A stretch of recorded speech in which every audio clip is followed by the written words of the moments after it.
Үзэгчдээ энэ өдрийн мэндийг хүргэе. TV2 телевизийн өнөөдөр хөтөлбөрийн мигмар гарагийн дугаар эхэлж байна. Студид Бацуур ажиллана. Одоо хөтөлбөрийн агуулгаас тооч танилцуулъя. Сүхбаатарын талбайн 2.5 га газрын зөвшөөрлийг хотын дарга өөрийн биеэр газар дээр нь очин зуцаллаа. Энэ удаа хотын захиргаа газар зуслалтыг хуулийн дагуу хийсэн гэж үзэж байна. Хөрөг гарагт иргэдийн дундах гамшигаас хамгаалах сургуулалтын үеэр орон сууцнд амьдрагч 480 мянган иргэн 111 цэгт цугларах юм. Энэ нь нэг цэгт дохиод дуурсны дараа 4300 хүн цугларна гэсэн үг гэлээ. Төв цэвэрлэх байгууламжид гарсан ослын дараа цогцыг оршуулах явцад телегаачдын цогцос солигдсон нь илэрсэн. Цогцос солигдсноос гадна эхний лагаас харгасан цогцыг ар гэрийнхэнд нь өгөхдөө угааж арчаагүй гэсэн байх ч магадлал байна. Зан тосрын ажилтай холбоотойгоор мөн гацуурт чойрын чиглэлд шинээр автозан барих төслийн хүрээнд тухайн чиглэлд нийтийн тээврийн хэрэгслийн үйлчилгээнд өөрчлөлт оруулсаар байгаа юм байна. Эдгээр болон бус мэдээллийн дэлгэрэнгүй та өнөөдөр мэдээллийн хөтөлбөрөөс хүлээн авч үзээрэй.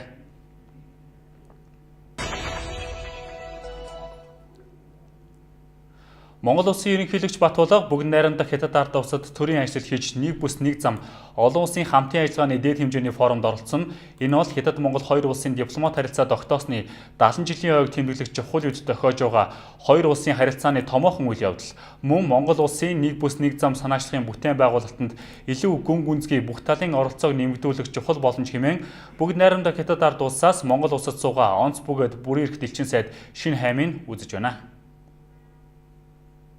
Нэг бүс нэг зам төслийг хэрэгжүүлсэн өнгөрсөн 6 жилийн хугацаанд Хятад, Монгол, Оросын эдийн засгийн коридорыг хамарсан 6 коридор, 6 зам, олон улс, олон боомт гэдэг олон улсын хамтын ажиллагаа тасралтгүй гүнзгийрж Хятад, Европын буухай галт тэрэг, олон улсын их газар, далайн тээврийн шинэ хонгил зэрэг бүтээн байгуулалтууд тодорхой үр дүнд хүрчээ. Нэг бүс нэг замын хамтын ажиллагаа тухайн улс орнуудад нийт 240 мянган шинэ ажлын байр, 2 тэрбум ам долларын татврын орлогыг бүрдүүлсэн байна.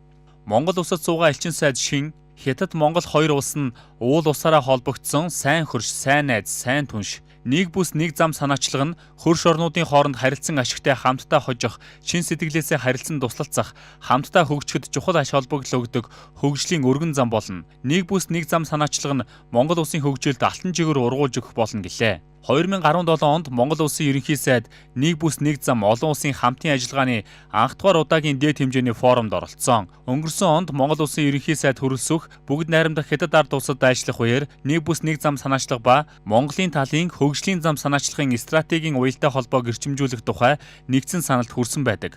Монголын тал онгоцны буудалд нэг бүс нэг замын ногоон гарц байгуулах зэрэг холбогдох олон сайхан арга хэмжээ хэрэгжүүлсэн байна. Нэг бүс нэг замын ачаар Монголд автозамын анх дугаар давхар гүүр, анхны хурдны автозам, анхны орчин үеийн стандартад нийцсэн хөгжлийн бэрхшээлтэй хүүхдийн хөгжлийн төвтэй болж хамгийн дэвшилтэд технологи бүхий цэвэрлэх байгууламж болон гэр хорооллыг орон сууцжуулах хамгийн том төсөл хэрэгжиж эхлэх гэж байна. Эдгээр төслүүд нь Монголын ард иргэдийн амжиргааны том төсөл болохоос гадна ирээдүйд төмөн олонний амьдралд бодит үр өгөөж өгөх болно гэж бүгд найрамдах Хятад ард улсаас Монгол улсад суугаа онц бөгөөд бүрийн эрэхэд элчин сайд Шин хаймын шин санаачлагтай холбоотой асуудлаар Монгол улсын оролцоог тодотгож байна.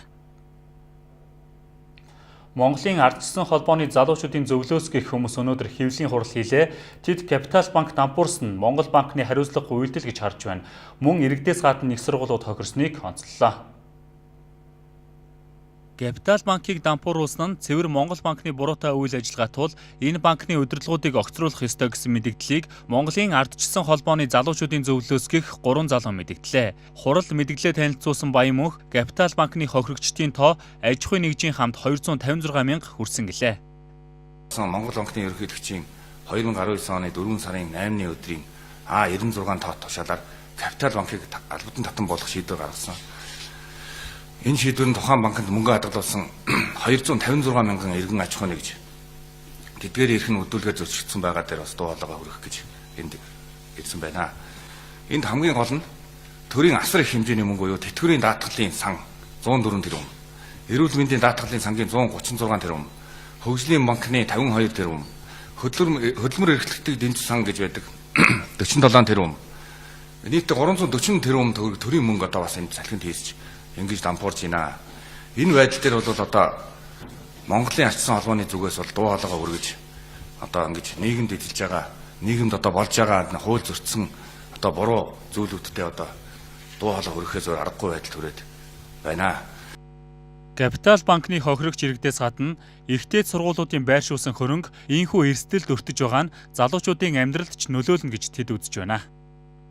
Залуучууд маань яагаад ингэж нэгдсэн бэ гэхээр энд ангаах ухааны их сургууль одоо манай мэддэг те томоохон боловсролын их сургуулиудын мөнгө одоо энд бас хамт байршиж байгаад одоо энэ эрсдэлд хүлээчээд байж байна. Энд бол энийг цаашлаад энэ боловсролын салбар, эрүүл мэндийн шинжилгээ ухааны салбарын сурч боловсрож байгаа олон залуучуудын хувь заяад олон залуучуудын амь амьдралд бас нөлөөлж ийн л доо. Монголын ардчилсан холбооны залуучуудын зөвлөл ардчилсан нам сөрөг хүчний үүргээ хангалтгүй биелүүлж байгаа нь Капитал банкны асуудал дээрч харагдаж байна гэд сөрөг хүчний үүргээр цаашид ажиллах болно гэж мэдэгдсэн юм а. Хотын дарга амар сайхан Сүхбаатарын талбайн газар эзэмшлийн эрхийг газар дээр нь цуцаллаа. 2006 онд авсан газар болох Сүхбаатарын талбайн авто зогсоол 9.5 сая долларын банкны барьцаанд байгаа юм. Харин хотын захиргаа энэ газрыг буцаан авч боловсон 0 болон сандал тавьж амрах зугаалах 5 тухтай орчныг хотын төсөөр гүйцэтгэх төлөвлөгөөтэй байгаа юм байна. Өнөөдрөөс эхлээд 2.5 га талбайн газрыг хуулийн дагуу эзэмших эрхийг цуцлахаар боллоо. Энэхүү газрын эзэмшлийн эрхийг цуцалж, оронд нь усан ориглоор барина гэж хотын дарга мэдгдлээ. Сүхбаатарын талбайн бараг хагасыг эзэмших зөвшөөрлийг тухайн үеийн хотын дарга Батбаяр 14 жилийн хугацаатай олгож байжээ. Хотын даргын захирамжинд дурдсанаар газар доорх бүтээн байгуулалт болон усан ориглоор барих ёстой байжээ. Сүхбаатарын талбайн газар эзэмших зөвшөөрлийг 2016 онд авто зогсоол болгон ашиглах гэрээ болгон нэмэлт хийж орлого олох байсан боловч ашиггүй ажиллаж байгаа гэх шалтгаанаар хотын захиргаанд нэгж төгрөг төлөөгүй гэж хотын дарга ярьж байна. Мөн энэ газар 9.5 сая ам долларын банкны барьцаанд тавигджээ. Газрыг эрх авснаас хойш 2 жилийн дотор зориулалтын дагуу ашиглаагүй учраас зөрчлийн хуулийн дагуу туслах боломжтой гэж хот үзэж байгаа юм а. Өмнө нь яг энэ асуудлаар Батуул захирагч эзэмших эрхийг зуцаж байсан ч шүүхээс эргэн сэргээгдсэн байдаг. Энэ газрыг UB Construction компани эзэмшиж байгаа. Эзэмшлийн хугацаа 2020 онд дуусах ёстой бололтой. Нэг талаас аж ахуйн нэгжүүд газрыг зориулалтаар ашиглаагүй, нөгөө талаас шинээр гарсан удирдлагууд нэг-нэгнээ үгүйцгэх улс төрийн шийдвэрт аж ахуйн нэгж эсвэл иргэд хохирдог. Гэвч энэ удаа зөрчил илэрсэн гэж байгаа юм. Ямар ч байсан энэ удаа газар эзэмших эрхийг хуулийн дагуу зуцаж, дараа нь газрыг чөлөөлөх ба дохичлтын ажлыг эхлүүлэх тухай хотын дарга мэдгдээд байна. Нийслэлийн засаг даргын 1-р орлогч Бат Баясгаланг тамгын газрынхаа ажилтнуудын 0-ын өрөөг өөртөө зориулан засууж ганцаараа эзэмшиж байгаа гэх мэдээлэл гараад байгаа билээ. Өнөөдөр Бат Баясгалан орлогч энэ талаар тайлбар өглөө.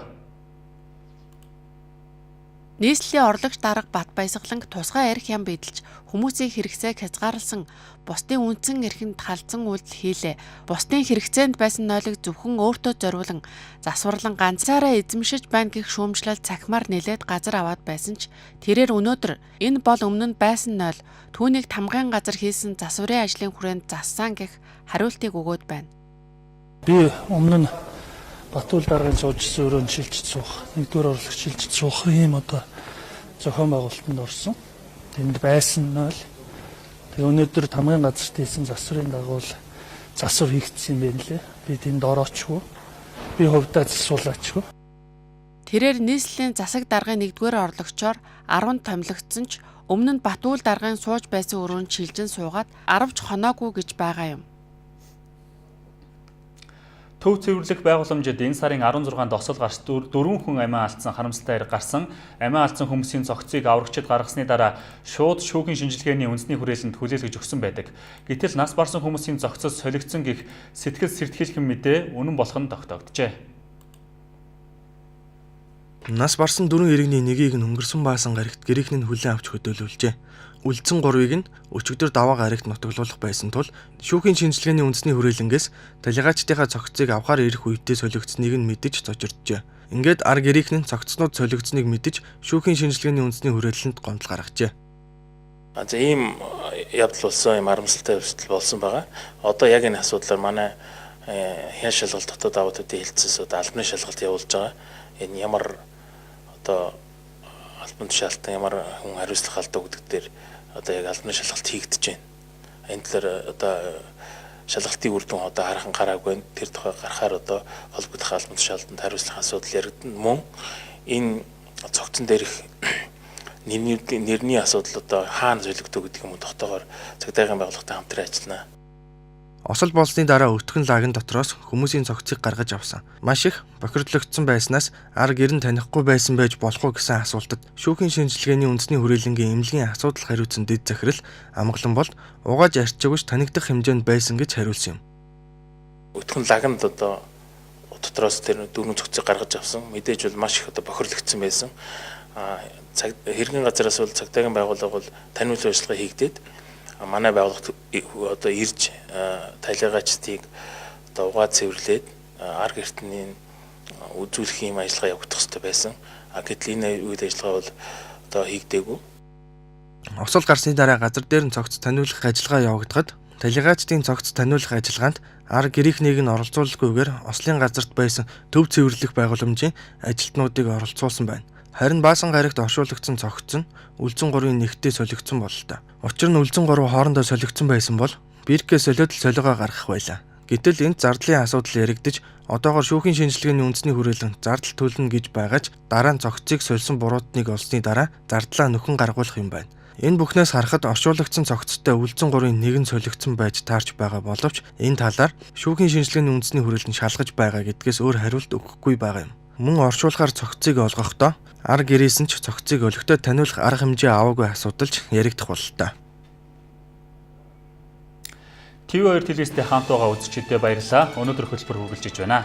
Баянхонгор аймгийн Баян өндөр сумын 2 дугаар багийн нутагт нэгэн айлын хаваржаан дээр галзуу чонын дайралт болжээ. Одоо Баян өндөр суманд хориг тогтоогоод байна. Энэ тухай мэдээллийг тун удахгүй хүлээн авч үзээрэй. Хөх тойрог. Энэ бол хүний тухай Монгол хүний тухай нэвтрүүлэг. Энэ нэвтрүүлгийн зохиогч нь энэ нэвтрүүлгийн баатар нь эрхэм хүндэт та. Бидний нэвтрүүлгээр хүний тухай өгүүлэхдээ энэ дэлхий дээр амьдарч байгаа 60 сая монголчуудын хувь заяатай холбож өгөх бол. Хүний амьдралын сонирхолтой үйл явдал. Амьдралын адармаатай агшин. Түүхэн их сурвалжийн амьд гэрч хүний л тухай өгүүлэх хөх тойрог.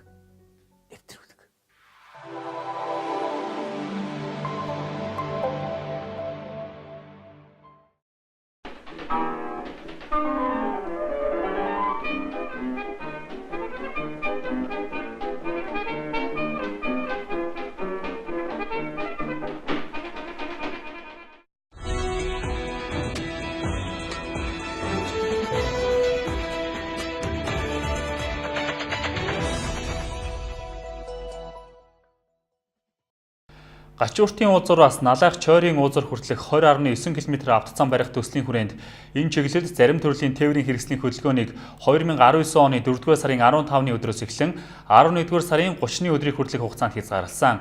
Мөн автоцам засвартай холбоотойгоор нийтийн тээврийн үйлчилгээнд ч өөрчлөлт орж байна. Зам засварын ажилтай холбогдуулж нийтийн тээврийн үйлчилгээний 5 чиглэлд өөрчлөлт оруулж үйлчлэгийг 2019 оны 4-р сарын 20-ны өдрөөс эхлүүлсэн. Налайхын суурьшлийн бүсээс Улаанбаатар хот орох иргэдэд үйлчлэх нийтийн тээврийн үйлчлэгийг 2 чиглэлд явуулахаар төлөвлөлтийг хийж үйлчлэгийг эхлүүлсэн.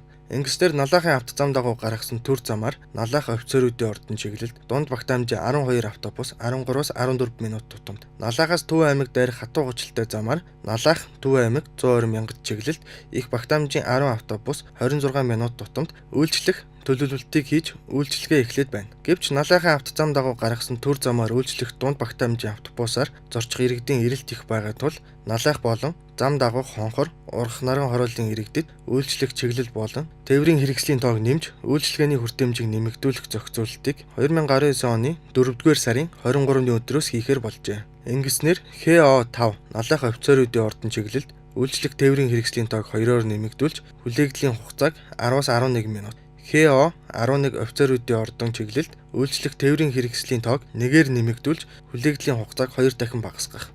Ч12 Урах наран офицеруудын ордон чиглэлд 3 тээврийн хэрэгслэр үйлчлэгээ хүргэх төлөвлөлтийг хийж үйлчилгээний хүртээмжийг нэмэгдүүлжээ.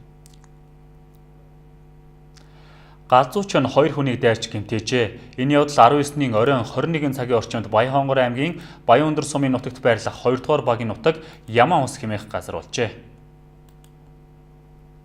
Хаваржаанда байсан айлын 2 хүн рүү галзуучон дайрсан хэрэг гарсан байна. Тухайн өдөр малчин айлын эхнэр нөхөр хоёр мал нь үргэх чимээнээр гадагш гартал хоттой хонин дундаас нь чон гарч ирж эхнэрлүүн дайрч гэмтээсэн байна. Харин иргэн басан чоныг модоор зохиж өөрөө нүүрэн тус газраа гэмтэл авчээ. Шаргацсан хоёр гертэ буцан орж хаалгаа түгжээд эмнэлгийн тусламж дуудсан талаар Баянхонгор аймгийн Баян-Өндөр сумын засаг даргын тамгын газрын дарга Амгалан Баяр тодруулга өгчээ. Галзуучон дайрсан талаарх дуудлагыг аван сумын удирдлагууд баг бүрдүүлж шуурхай ажиллажээ. Онцгой комисс хуралдаад 7 хүний бүрэлдэхүүнтэйгээр тэр шөнөө 3 цагт сумаас гарч Басангийнд очижээ. Очсон шөнөө хоноод маргааш өглөө дахин 8 хүний бүрэлдэхүүнтэй баг ажлын хэсэг ирсэн байдаг. Ингээд 2 ажлын хэсэг гарч өдөржин уулаар хайсан ч галзуучоныг олоогүй байна. Тэгээд тэд орой Басангийнд чон эргэж ирж магадгүйгээд машинда бүгд жотож занг тавьжээ. Гэтэл маргааш оройн буюу 4-р сарын 20-ны шөнө тэг цагийн орчимд галзуучон дахин Басангийнх руу ирсэн байна. Отоонд байсан анчид ажлын хэсгийн хүмүүс хамтран чоныг агнаж аюулгүй болгожээ. Устгасан чонын тархинаас дээж авч аймгийн хөдөө аж ахуйн газар руу шинжилгээнд явуулснаар чоныг галзуу байжээ гэдгийг баталжээ. Тиймээс онцгой байдлын комиссийн шийдвэрээр Баян-Өндөр сумын хэмжээнд хориг тавьсан байна. Одоогийн байдлаар сумын засаг даргаар ахлуулсан ажлын хэсгийнхэн ойролцоох 5 км-т оршин байгаа айлуудын мал галзуугийн вакцин хийж шархтай малыг бүгдийг нь устгалд оруулж ариутгал хийж байгаа юм байна. Чононд уруулсан 2 иргэн эмнэлгийн үйлчилгээг цаг тухайд нь авсан тул биеийн байдал хэвийн байгаа гэж засаг даргын тамгын газраас мэдээллээ. Шри-Ланкийн ерөнхийлөгчийн тамгын газар даваа гарагийн шөнийн тэг цагаас эхлэн орон даяар онц байдал зарласан байна. Мөн тус улсад нэм гарагт болсон цуврал хадлагыг олон улсын террорист бүлэгийн дэмжлэгтэйгээр үйлдсэн байж болзошгүй гэж эрх баригчид мэдэгджээ. Тус улсын 3 хотод болсон 8 хадлагын уршгаар амиа алдсан хүмүүсийн тоо 290 түрээд байгаа юм а. Шри-Ланкийн засгийн газраас 4-р сарын 23-ны өдрийг үндэсний гашуудлын өдөр болгон зарласан байна. Нэм гарагт болсон цуврал халдлагын уршгаар амь насаа алдсан хүмүүсийн тоо 290 түрээд байгаа бол шархагдсан хүмүүсийн тоо 500 гаруй болсон талаар цагдаагийн газраас мэдээлжээ. Католик шашны сүм болон зочид буудлуудад болсон халдлагын үеэр гадаадын 30 орчим иргэн өртөн амь насаа өргөцсөн юм.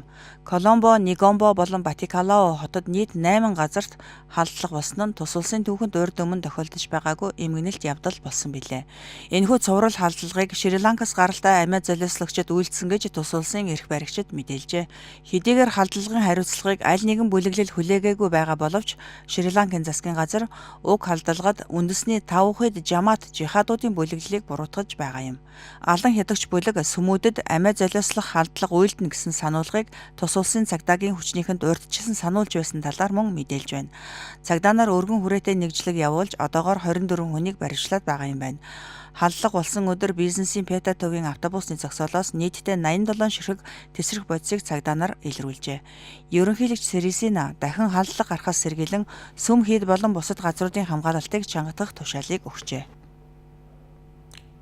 Хөтөлбөртэй хамт байгаа үзэгчдэд баярлалаа. Манай хөтөлбөрийн дараагийн хэсгээс маргааш буюу 24-нд эхлэх гамшигаас хамгаалах иж бүрэн сургуулийн тухай мэдээллийг удахгүй үзээрэй. Бид сургалтын талаар дэлгэрэнгүй мэдээлэл өгөх болно. 3 өдөр болох сургалтын пүрэв гарагийн сургалтанд нийслэлийн бүх иргэд оролцсноо бүртгэлжүүлэх ёстой юм а.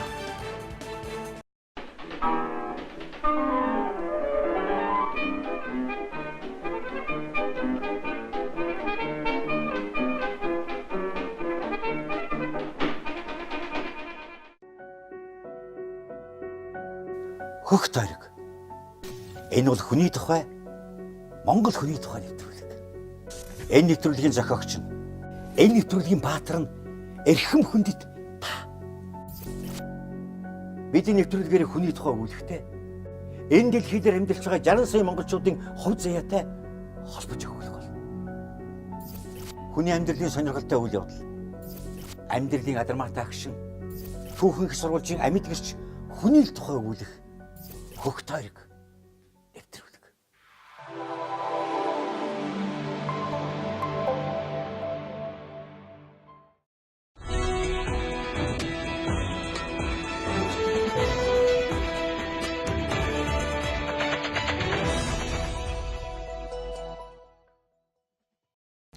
Олон улсын хамтын ажиллагааны бүс ба зам 2 дахь удаагийн форум энэ сарын 25-наас 27-ны өдрүүдэд бүгд найрамдах Хятад ард улсын нийслэл Бээжин хотод зохион байгуулагдах гэж байна. Тэгвэл энэ удаагийн хурлын өмнө харилцаа холбооны салбарт гарч ирсэн шинэ технологиг танилцуулах чуулга уулзалт даваа гарагт тус улсын нийслэлд эхэлжээ. Чуулганд олон улсын 25 орны хэвлэл мэдээллийн 50 гаруй байгууллагын төлөөлөгчид оролцож байна. Хэвлэл мэдээллийн байгууллагуудын харилцан туршлага солилцохыг дэмжих зорилготой 5G нэмхэн 4K харилцаа холбоо сэдвт бүс ба зам шинэ нээлт чуулга уулзалтыг Хятадын медиа групп болон бүс ба зам хэвлэл мэдээллийн нийгэмлэгээс зохион байгуулжээ. Олон улсын хэвлэл мэдээллийн байгууллагын 150 гаруй төлөөлөгчид оролцож байгаа форумын үеэр технологийн компаниуд 5G сүлжээ, 4K өндөр нэвтаршилтын технологи болон хиймэл оюун ухаан зэрэг сүүлийн үеийн дэвшилтэт бүтээгдэхүүнүүдийг танилцуулсан байна. Форумаас бүс ба зам хэвлэл мэдээллийн нийгэмлэгийн 5G нэмхэн 4K харилцаа холбооны шинэ нээлт санаачлагыг гаргажээ. Форумын үеэр Хятадын медиа группээс бүс ба замын тухай 100 цуврал баримтат киног дэлхийд даяар нэвтрүүлэн цацхаа зарласан байна. Баримтат киног Хятадын медиа групп бүс ба зам хэвлэл мэдээллийн нийгэмлэгтэй хамтран бүтээжээ. 4K технологиор бүтээгдсэн баримтат кинонд торгоны замын дагуух олон улс орнуудын түүхэн харилцаа, соёл иргэншил, хамтын ажиллагааг үзүүлжээ. Баримтат кино Хятад, Англи, Итали зэрэг олон хэлээр Хятадын медиа группийн шинэ сувгуудаар, Хятадын томоохон видео сайтуудаар, Италийн үндэсний өргөн нэвтрүүлэг болон YouTube-ээр засагдах юм байна. Мөн Хятад, Итали, Өмнөд Африк, Арабын нэгдсэн Эмират, Их Британи зэрэг олон орны телевизүүдээр гаргах юм. 5G нэмхэн 4K харилцаа холбоо сэдвт бүс ба зам шинэ нээлт форум нь энэ 7 хоногт Бээжинд болох бүс ба зам олон улсын хамтын ажиллагааны 2 дахь удаагийн форумын өмнө болж байгаа хэвлэл мэдээллийн салбарын чухал арга хэмжээнд тооцогдож байна. Онцгой байдлын ерөнхий газраас нийслэлийн засаг даргын тамгын газартай хамтран зохион байгуулж байгаа нийслэлийн гамшигаас хамгаалах хэж бүрэн сургууль маргааш буюу энэ сарын 24-нд эхэлнэ. Харин иргэдийг хамруулсан сургалт 25-нд буюу пүрэв гарагт болох юм а. Нийслэл дүүргийн онцгой комисс, гамшигаас хамгаалах алба, мэрэгжлийн анги, нийслэлийн засаг даргын тамгын газар, засаг даргын хэрэгжүүлэх жагаантлаг, орон нутгийн өмчийн газар, аж ахуйн нэгж байгууллагуудын албан хаагчид яаралтай цуглар дохиогоор Сүхбаатарын талбайд 24-нд цуглаж, гамшигаас хамгаалах бэлэн байдлаа шалгуулан нэгдсэн жагсаалын арга хэмжээг зохион байгуулах юм а. Яаралтай цуглар дохиогоор цугласан нутгийн захиргааны болон аж ахуйн нэгж байгууллагын удирдах бүрэлдэхүүний танхимын команд штабын дадлаг сургуулиар үргэлжлэнэ. Харин энэ сарын 25-ны өглөө 7-оос 9 цаг 30 минутын хооронд нийслэлийн бүх иргэдийг хамруулан газар хөдлөлтийн дараах нүүлгэн шилжүүлэх дадлаг сургуулийг зохион байгуулах юм а. Дадлаг сургуулийн үеэр иргэд өөрийн дүүрэг хороонд байрлах аюулгүй талбайд гарч газар хөдлөлтийн үед баримтлах зарчим, ойролцоох цуглах талбай зэрэг мэдээллийг багтаасан таниулах хуудасаа нүүн шилжих талбайдаа авч очин бүртгэлийн ажилтнанд тэмдэглүүлж дадлаг сургуулилтанд оролцсон талаар бүртгэлээ хийлгэх юм а. Энэ хугацаанд Улаанбаатараас орох гарах хөдөлгөөнийг хаах ба 10 цагт ажил эхэлнэ. Харин дадлаг сургууль газар хөдлөлтийн дараах эрен хайх, аврах ажиллагаа, хээрийн имлэг дэлгэх, дуурайлган үзүүлэх дадлаг сургуулиар үргэлжлэх юм. Энэ сарын 26-нд нийслэл дүүргийн онцгой комисс, гамшигаас хамгаалах алба, мэрэгжлийн анги, нийслэлийн засаг даргын тамгын газар, засаг даргын хэрэгжүүлэх жагаантлаг, орон нутгийн өмчийн газар, аж ахуйн нэгж байгууллагуудын удирдах бүрэлдэхүүний багаар ажиллах болон гамшигтай тэмцэх ур чадварыг дээшлүүлэх, бие биелдэр сэтгэл зүйн бэлтгэлийг сайжруулах зорилгоор бие биелдэр сэтгэл зүйн сорил явагдана гэж онцгой байдлын ерөнхий газраас мэдээллээ. Улаанбаатар хотод гамшигаас хамгаалах хэж бүрэн сургуулиалт энэ сарын 24-өөс 26-ны хооронд болох гэж байгаатай холбогдуулан нийслэлийн засаг дарга Гамар сайханд захирамж гаргалаа. Захирамжинд энэ сарын 25-ны өдөр нийслэлийн төр захиргаа болон аж ахуйн нэгж байгууллагын ажил эхлэх цагийг 10, дуусах цагийг 19 байхаар тусгасан байна. Сургуулалтын үеэр дохиод уурсны дараа гэр хорооллынхан бол хашаанаас гарч зогсох бол орон сууцныхан заасан цэцэг цугларч бүртгүүлнэ. Энэ сарын 25 буюу пүрэв гарагт 7-оос 10 цаг хүртэл Улаанбаатар хотын бүх замын хөдөлгөөн хааж нийслэлээс тээврийн хэрэгцэл гаргахгүй оруулахгүй байх юм гэж нийслэлийн засаг даргын тамгын газрын хэвлэл мэдээлэлтэй харилцах хэлтсээс мэдээлээд байна. Мөн байгууллагуудын ажил эхлэх цагийг 10 гэсэн хотын захирагчийн захирамж гарчээ. Гэвч сургуулилт 10 цаг хүртэл явахаас гадна замын хөдөлгөөн хаагдана гэж байгаа. Гэтэл ажил 10 цагт эхэлнэ гэж байдаг. За яах вэ? Ажилдаа ойр хүмүүс алхаад 10 цагаас өмнө амжих байх. Харин хол газраас тээврийн буюу хувийн унаагаар ирдэг хүмүүс хэрхэн ажилдаа 10 цагт багтаж ирэх вэ? Яг бодит байдлаар гамшиг болох биш үү гэгч хүмүүс байна. Сургуулалтын үеэр орон сууцнд амьдрагч 480 мянган хүн дохиод дуурсны дараа аюулгүй 111 байршилд цугларах ёстой. Энэ нь нэг байршилд дунджаар 4300 хүн очино гэсэн үг. Мөн энэ цугларалд ч өөрөө замраагүй байдал үүсэхгүй гэсэн асуултыг тавьж байгаа юм а. Гэвч энэ асуудлыг зохицуулахаар цагдаагийн байгууллага ажиллах юм байна. Тээврийн цагдаагийн алба тийм ээ, замын цагдаагийн газар. Ингээд бүгд эдгэр чинь нөгөө гамшигаас хамгаалах хуулийн дээр гамшигаас хамгаалах хуулийн дагуу үүрэг хүлээгээд надад хэв журам сахиулах, тээврийг хөдөлгөөн зохицуулах алба гэдэг ингээд явчихдаг байхгүй юу. Тийм учраас энэ албадууд маань бүрэн бүрэлдэхүүнээр ажиллаад хяналт тавиад явах учраас нэг тийм учрыг хүндрэл үүсэхгүй байх гэж байна. Хэрвээ хүндрэл үүсчихэд энэ өөрөө бас асуудал. Тийм учраас дараа нь сургуулийн дараа бид нар ярина. Замбраагүй байдал үүсхийг гамшигаас хамгаалах сургалтын арга хэмжээг зохион байгуулагчид үгүйсэхгүй байгаагаас гадна урьдчилан тогтоосон 111 байршил тухайн үед үүсэх бодит байдал зэргээс ихээхэн сургамж авна гэж найдаж байгаа юм а. Хэрв сайн талаас нь харвал гамшигын сургуулалтын дараа ямар ч байсан өглөөний 10 цаг хүртэл буюу тээврийн хэрэгсэл явж эхлэх хүртэл явган зорчигчид 50 амар алхаад ажил сургуультай явж байж болох бололтой. Өнөөдөр мэдээллийн хөлбөртэй хамт байсан үзэгчдээ баярлалаа. Одоо үргэлжлүүлэн цаг агарын мэдээгээ хүлээн аваарай.